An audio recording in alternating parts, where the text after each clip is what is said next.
Olha, a gente segue falando desse assunto, porque é preciso entender toda hora, Banco Master, liquidação de banco, agora é liquidação do REAG. O que tem a ver? Que fraude é essa? Então, deixa eu chamar aqui, já em tela conosco, Fernando Nakagawa, que está em tela conosco já. Daqui a pouco, Matheus Teixeira entra conosco também, né, para a gente conversar desse assunto. Naka, boa tarde, bem-vindo ao 360. A gente sabe que existe uma forte relação entre as irregularidades cometidas pelo Banco Master e aquelas feitas pela REAG. Queria que você trouxesse qual é a ligação, como é que era, qual é o vínculo entre essas duas instituições. Bem-vindo. Boa tarde, Débora, todo mundo que está com a gente aqui no 360.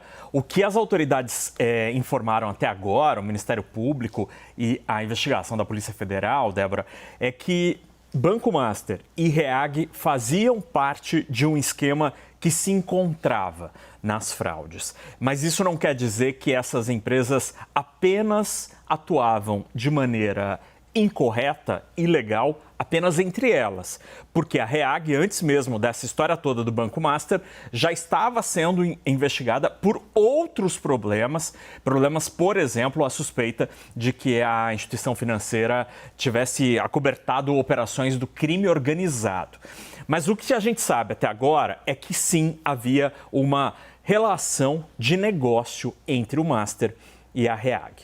Para entender tudo isso, eu fiz um esqueminha aqui que começa com o dinheiro do investidor, o teu dinheiro que botavam ali nos R$1.000, por exemplo, no Banco Master. Então, quando a pessoa física investia num CDB do Banco Master, o que acontecia? Esse dinheiro ia para o Banco Master, para o banco ali, né, para a instituição financeira.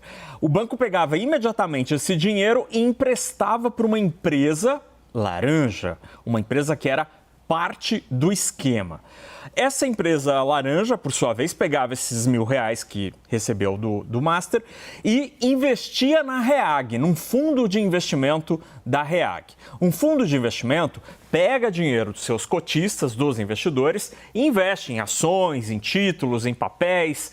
E este dinheiro, ao chegar lá na REAG, a REAG dizia assim, olha, chegou aqui um dinheiro, reavaliei os ativos nos quais eu já investia, e geralmente eram ativos podres, e eles reavaliavam e falavam assim, olha, agora os ativos aqui que estavam aqui valiam, sei lá, R$500 mil, estão valendo R$2.000, porque eu recebi aqui um dinheiro, só que o dinheiro era parte do esquema, não tinha nada a ver com o investimento que a REAG tinha nas suas carteiras. A REAG, então, pegava esse dinheiro que recebeu dessa empresa laranja e, olha só, investia novamente no Master. Ou seja, o dinheiro voltava para a sua origem. A partir daí, o Master melhorava o seu balanço e o dinheiro retroalimentava esse esquema. Ou seja, as pessoas físicas que estavam atrás, que estão atrás ali do dinheiro, esperando pelo FGC, até agora eram a origem de uma parte desse esquema. O dinheiro lícito, dinheiro que os investidores colocavam no Banco Master, esperando só o retorno, mas que no fundo, era um motorzinho desse esquema que envolvia Banco Master e REAG. Aí na próxima tela a gente tem quem ganhava e quem perdeu nessa história.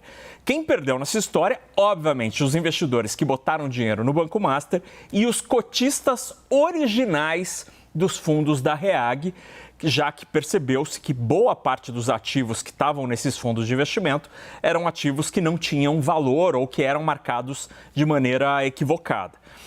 Quem ganhou nessa história? O próprio Banco Master, os seus acionistas, por exemplo, o Daniel Vorcaro, as empresas laranjas que foram usadas nesse esquema e a REAG, que no final das contas ganhava comissão por essas operações que eram fraudulentas.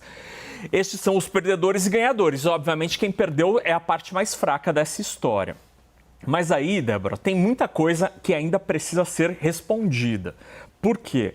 Porque numa operação como essa, numa liquidação como essa, que o Brasil já viveu no passado, quem reagia a tudo isso eram basicamente assim, o próprio banco, né, o banqueiro que reclamava, não precisava dessa intervenção, e seus clientes que queriam seus recursos de volta. O que está acontecendo neste caso é algo muito maior. Por que a política tem tanto interesse? Por que a justiça tem tanto interesse? Essas respostas ainda não foram dadas. E é por isso que a investigação é tão importante. Porque nunca o mundo político, nunca Brasília reagiu de maneira tão vocal como está sendo agora. Se eles têm tanto interesse lá, por quê? Essa resposta ainda a gente precisa entender e saber o tamanho dela.